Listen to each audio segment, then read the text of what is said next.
When you quote the Bible, you take a very literal sense of what the teachings of the Bible are. And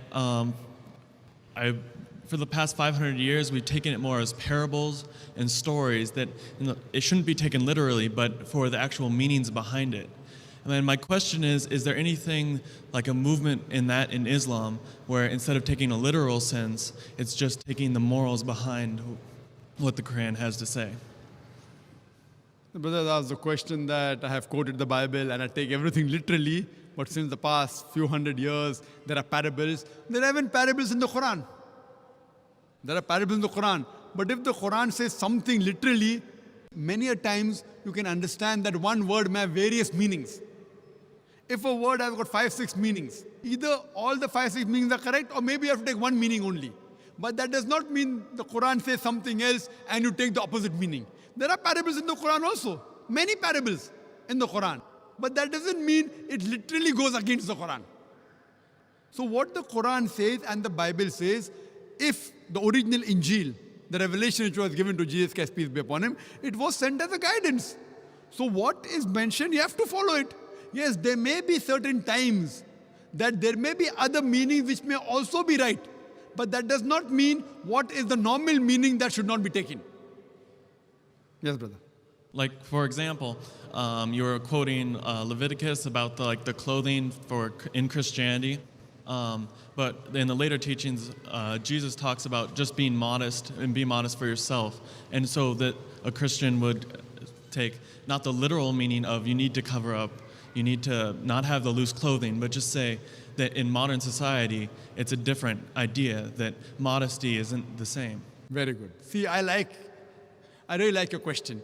If you ask me a question, and I will clarify you, I'll try my level best. The brother has given an example that when I talk about Leviticus, I didn't quote Leviticus, I quoted Deuteronomy chapter number 22, verse number 5, etc., which talks about modesty, 1 Timothy chapter number 2, verse number 9, even 1 Corinthians chapter number 11, verse 5 to 7, modesty. What now brother is trying to tell me that what Jesus Christ, peace be upon him, told that you have to be modest. But what he meant was not literally about the clothes, but just modest in society. That is your understanding of the Bible. Let's see what Jesus Christ, peace be upon him, said. Jesus Christ, peace be upon him, said in the Gospel of Matthew, chapter number 5, verse number 17 to 20, think not that I have come to destroy the law of the prophets. I have come not to destroy, but to fulfill.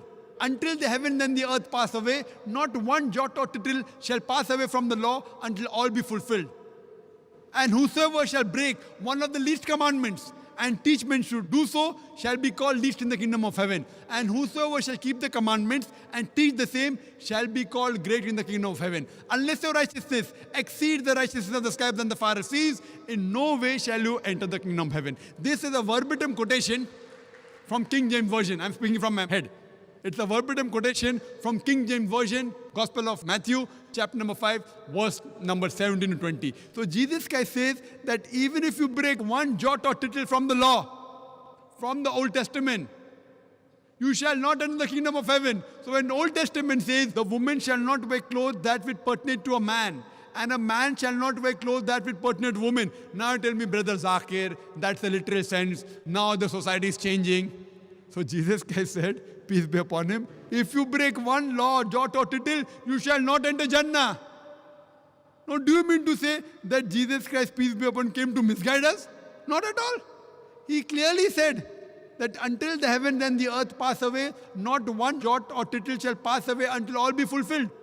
Then later on, the teaching of Paul, St. Paul, who is the self-appointed apostle of Jesus Christ, peace be upon him, he tells us that, see, the law is nailed to the cross. That is his teaching. It's not the teaching of Jesus Christ, peace be upon him. Who do you believe? In Jesus Christ, peace be upon him, or St. Paul? So Jesus Christ, peace be upon him, said that unless your righteousness exceeds the righteousness of the scribes and the Pharisees, unless you are better than the Jews, you shall not enter Jannah. That means everything what is mentioned in the Old Testament, not to have pork, you have to be modest, has to be followed. That's the reason if you go, the nuns, they are dressed up like the Muslimah. Have you seen the photograph of Mother Mary?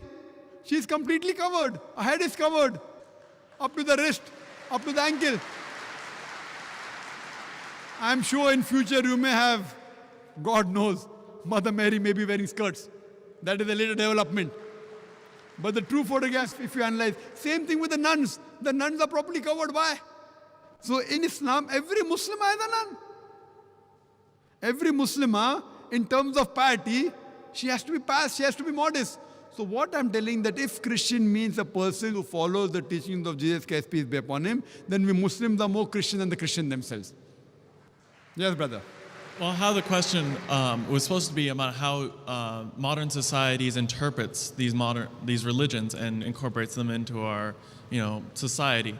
So if we're interpreting them not as a literal sense, we're going to listen like the scripture you quoted.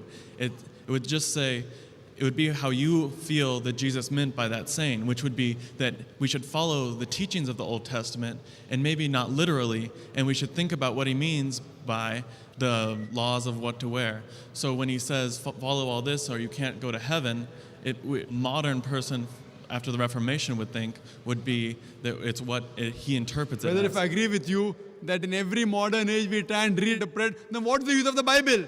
What is the use of the Quran? If you're going to reinterpret, keep on reinterpreting into modern age and what the modern society believes, you're going to put the Bible into that shell. So what is the use of the Bible then? Why do you require the Bible? Why do you require?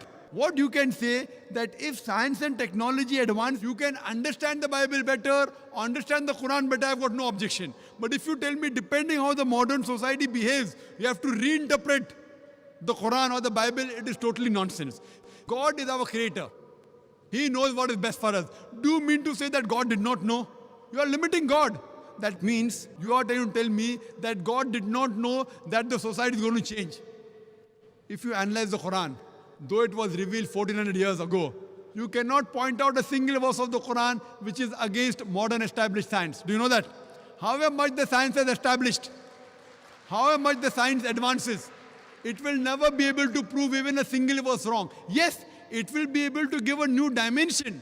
When science advances, maybe we will be able to understand that aspect of Quran better. Today, with our limited knowledge of science, we may not be able to understand certain verses of the Quran. But that does not mean you are giving a new look depending upon how the modern society is developing. Modern society, however much it develops, the law will be the same. The woman should be in hijab. The man should lower his gaze. It's not like Canada. Now a man can marry a man. In Islam, we don't believe in majority. We believe in truth. Truth prevails. Haqq prevails. And Jesus Christ, peace be upon him, said, seek ye the truth and the truth shall free you. We don't believe in democracy that today you say, okay, fine, gay marriages are fine. And today you say that modesty fine, a woman can wear less clothes. See, that is the man-made law. The person who has created us is Almighty God. He knows what is good and what is bad for us. Therefore, religion means a way of life. So we follow the guidance given by a Creator, then only we'll be on the true path. Hope that answers the question.